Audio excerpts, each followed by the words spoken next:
Hello and welcome back to another episode of Biller Bike Reviews. Sorry it's been a while since my last post, but I've got a lot of great content for you.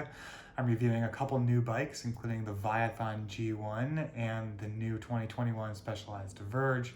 I've also got some light bicycle wheels on their way. So again, a lot of great gear that I'm going to be reviewing for you guys. Another thing that's come up is online and in-home training, and what training platforms are out there and what my opinions are in each of those. I happen to have both a Wahoo Kicker Core and a Peloton, so I wanted to do a little comparison of Zwift versus the Peloton. Been using the Peloton for about 2 years now, so I've got a lot of experience with it. I do most of my power zone training on Peloton itself, but one question I've always had was how accurate is the Peloton power meter compared to the power meter on my bike? So I had a buddy of mine come by who had some Osceola pedals. We stuck them on the Peloton and we did a little comparison. Here's what we found. All right, 100 watts on the Peloton, first minute.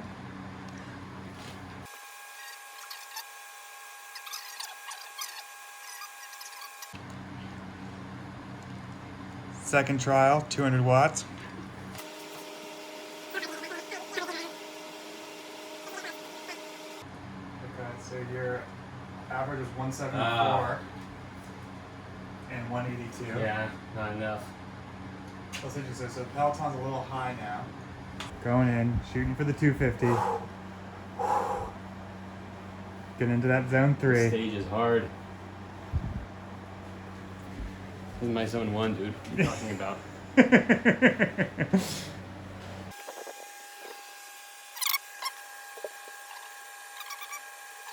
So starting to find some discrepancies about 250 watts. The average on the pedal is 289. Average on the Peloton 264. Cadence, it said you were at 77. Cadence is 78 average. Okay, so 77, cadence pretty is pretty spot on. All right. Temperature out in the room is 68 degrees.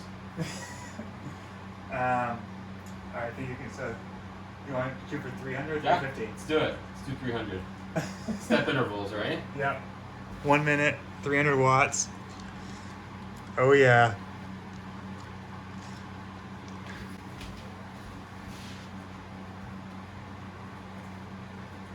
So you know, next one you have the 350 and then Yeah. 400. And then 500,000. Yeah, 1,000 watts, no problem.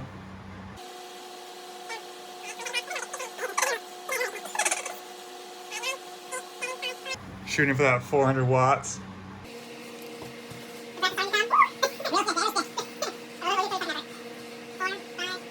All right, all out sprint here. We're gonna see how this works. I'll let you press it there and I'll press it here. How do you know it? So hang on 1 second. Whenever you're ready. Okay. Ready? Set. Go. So we're doing 500 watts for a minute. 500 watts per minute. This is a big effort. All right. 1, 2, 3, go.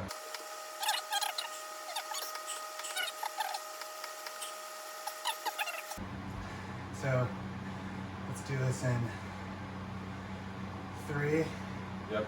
2, 1.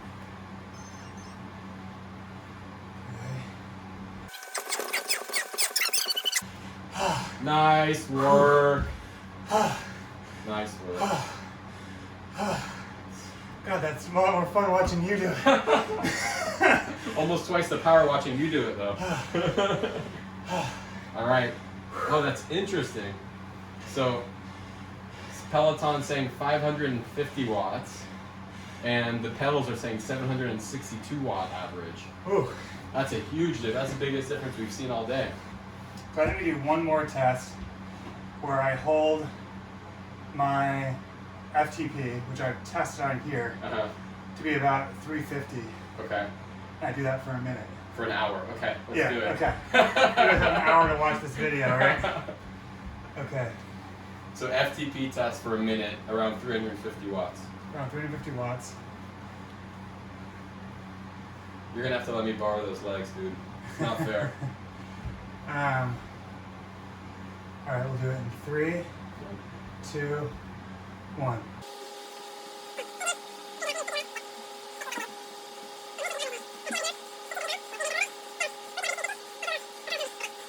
All right, 10-second sprint.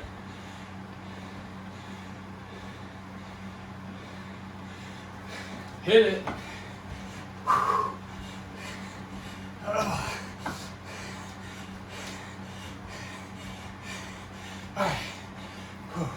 Nice. Thanks for sticking with us. We had a lot of fun doing this comparison and recording the difference between the Peloton and the Osceola pedals. We did go ahead and zero out the pedals and get them set up for the cranks on the Peloton before we did this test to try to make it as accurate as possible. Our findings were interesting. At the lower power intensities, it was pretty accurate between the Peloton and the pedals. But as we increased that intensity, the difference increased as well. Looking through, most of them saw the Peloton at about 9% below where the pedals sat in. The peak power tended to be a little less on the Peloton. And as we started doing sprint tests, that gap widened even further. The biggest delta we saw was an 18% difference on one of the sprints where the pedals registered an average of 762 and the Peloton had an average of 550. The max wattage there was also about a 15% delta. All across all of our 10 tests, we ended up with an average of the Peloton being 89% below what the pedals registered at, and the max wattage being at 7% below, so 93% of what the pedals registered to. This is pretty close, 10% variance between actuals, kind of what I expected going into it. I think you can leverage this data, hopefully, if you have a Peloton at home and are also riding on the road. The one thing I will call out is that every Peloton is different. I'll say I've tried 2 or 3 different Peloton bikes, whether it be at friends' houses or at hotels, and every bike is also a little different. So where my tests show about a 10% difference, yours could be closer to accurate, or it could be further away from accurate. So the one drawback is that Peloton does use speed, rather cadence and resistance to calculate power. There's no actual strain gauge in the device. If you have a friend that has pedals that can test for accuracy, I'd recommend you doing one of these tests as well. And coming up, I'm going to do a Peloton versus Zwift review, so please be on the lookout for that. I'll talk about my thoughts between the two platforms and hopefully give you guys some additional info. So thanks for bearing with us and have a great day. Ride safe out there.